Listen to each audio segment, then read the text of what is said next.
Okay, so here's a good one for anyone who's ever heard the term like twist in your sail.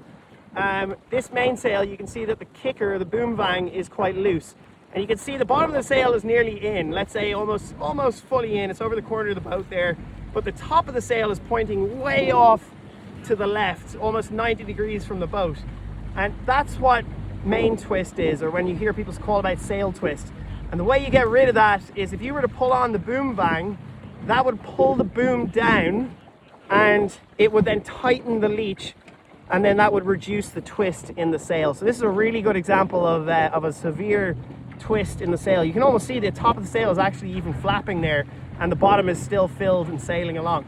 So that's what they talk about when they're talking about twist. So when you're going upwind and you have your vang on, that twist is so much smaller. Like there's people who are tweaking that within an inch or two, but here's a really good example of a severe twist. So if they go downwind, they might be okay because the boom vang tends to pull on a little bit when the boom goes out further.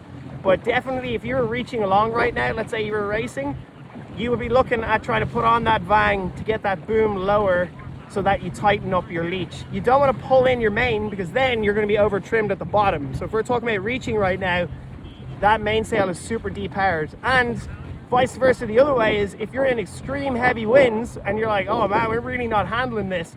This is a great example of if you ease your boom vang, your boom goes up and you open up the top of the sail, which means when I say open up the top, it means that the top of the sail is further out and then you kill some of the power so you still have control when you're sailing along.